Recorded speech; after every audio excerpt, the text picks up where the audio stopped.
हर हर महादेव। जय श्री राम। ब्रजभूषण सैनी, राष्ट्रीय अध्यक्ष देवसेना। मित्रों, आज का विषय है, यदि हम एकजुट नहीं हुए तो हिंदुओं की आखिरी पीढ़ी सिद्ध होंगे। मित्रों, ये चेतावनी मैं इसलिए दे रहा हूं कि आज हिंदू लगातार पिछड़ रहा है। हिंदुओं की सुनवाई करने वाला इस देश में कोई नहीं है। आए दिन हिंदुओं की हत्याएं हो रही हैं, हमारी बेटियां लव जिहाद का शिकार हो रही हैं, लेकिन सरकार ने अभी तक हिंदुओं की सुरक्षा के लिए कोई कारगर कदम नहीं उठाए हैं, बल्कि हिंदुओं के जो अधिकार हैं उनसे भी उन्हें वंचित किया जाता है, उन्हें पर्याप्त न्याय भी नहीं मिल पाता। और इस देश की पुलिस हिंदुओं के खिलाफ कार्रवाई करने में बहुत उतावली रहती है, क्योंकि उन्हें जिहादियों से फंडिंग मिलती है इसी बात की। चाहे हिंदू कसूरवार हो या बेकसूर हो, यदि हमारा कोई हिंदू भाई किसी पीड़ित परिवार से मिलने भी चला जाता है तो उस पे मुकदमे थोप दिए जाते हैं कि आप सांप्रदायिक माहौल खराब कर रहे हैं। अरे भाई, माहौल तो उन्होंने खराब किया है जिन्होंने उस पीड़ित परिवार के सदस्य की हत्या की है। किसी परिवार के प्रति सहानुभूति करने से कौन सा सौहार्द खराब हो रहा है, मैं इस देश की पुलिस से पूछता हूं। केवल अपने स्वार्थ में आकर हिंदुओं पे झूठे मुकदमे बनाना बंद कर दें, वरना ना हिंदू बचेंगे और ना ही वो बचेंगे। कोई दोगले हिंदू ये समझते हैं कि हम बच जाएंगे, तो ये उनकी बहुत बड़ी भूल होगी। इसलिए अपनी मनस्थिति ठीक करके जो सही न्याय का कार्य है उसे करें।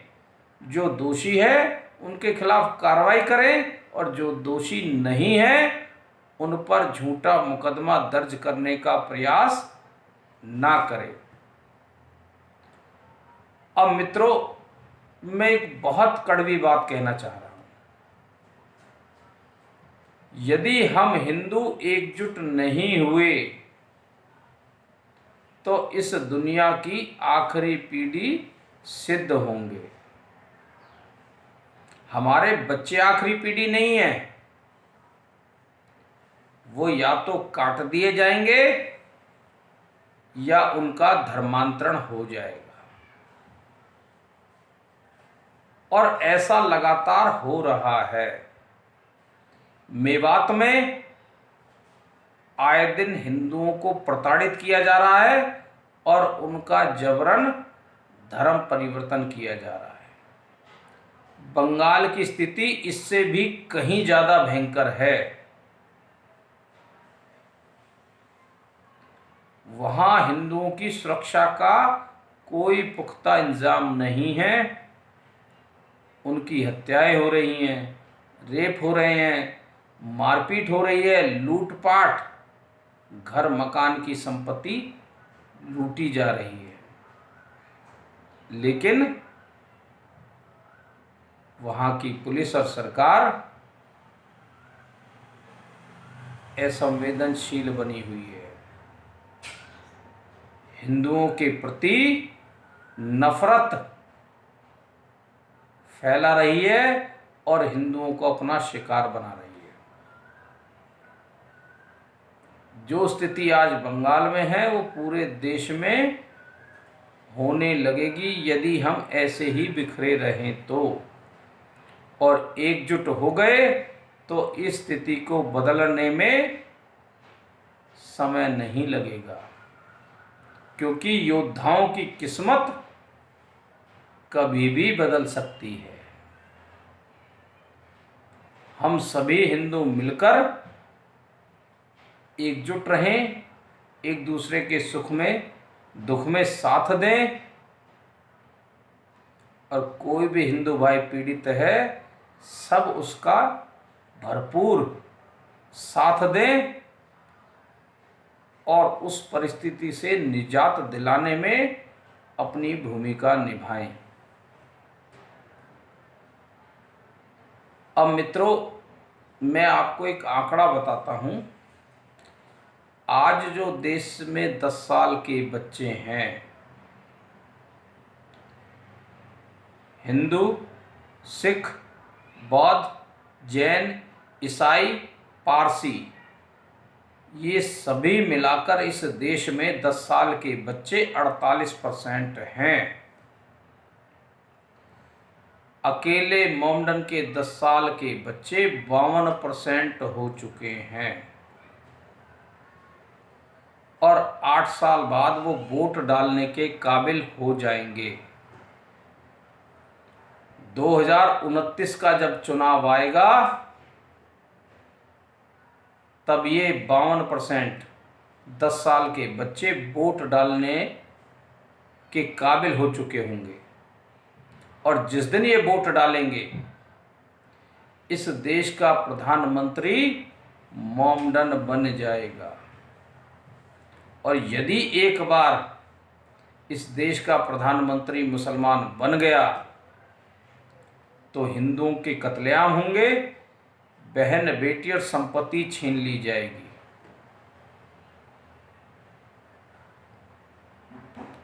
अब ऐसी स्थिति से बचा कैसे जाए? केवल आपसी एकजुटता से ही हम इस स्थिति को बदल सकते हैं। जब तक हम बिखरे रहेंगे तो कमजोर बने रहेंगे, एकजुट हो जाएंगे तो मजबूत हो जाएंगे, और जब मजबूत हो जाएंगे तब सरकार भी सुनेगी, प्रशासन भी सुनेगा और पुलिस भी सुनेगी। तभी इस देश में हिंदुओं की सुनवाई होगी। आज हिंदुओं की सुनवाई चाहे सरकार किसी की भी हो है ही नहीं। इसकी एक वजह है। एक उदाहरण देता हूं मित्रों। हम एक फल विक्रेता की दुकान पे जाते हैं। हमने पूछा, भाई ये अंगूर क्या रेट है? जो गुच्छे में है वो 150 रुपये किलो, और जैसे ही नज़र पड़ती है टूटे हुए अंगूरों पर कि भाई ये क्या रेट है, बोला जी 30 रुपये किलो। यानी कि जो गुच्छे में है उसकी वैल्यू है, उसकी कीमत है, और जो गुच्छे में नहीं है उसकी वैल्यू ना के बराबर है, 1/4 भी नहीं रहती। वही स्थिति आज इस देश में हिंदुओं की है, क्योंकि हम गुच्छे से अलग हैं, बिखरे हुए हैं, एकजुट नहीं हैं। और साथियों, इस दुनिया में सबसे मेहनती, सबसे बहादुर, सबसे धनवान और सबसे बुद्धिमान यदि कोई कौम है वो सनातनी है। हमारे अंदर ये सारे गुण हैं, फिर भी हम पिछड़ रहे हैं। तो केवल एक ही कारण है कि हम एकजुट नहीं हैं, हम बिखरे हुए हैं। जिस दिन हम एकजुट हो जाएंगे उस दिन न केवल भारत हिंदू राष्ट्र बनेगा बल्कि पूरी दुनिया में सनातन धर्म की पताका फहराएंगे। तो मित्रों, आप सभी से मेरा अनुरोध है, आपसी मतभेदों को भूलकर एकजुटता बनाएं, भाईचारा बनाएं, एक दूसरे साथी का सुख दुख में साथ दें, तभी हम भारत को सनातन हिंदू राष्ट्र बना पाएंगे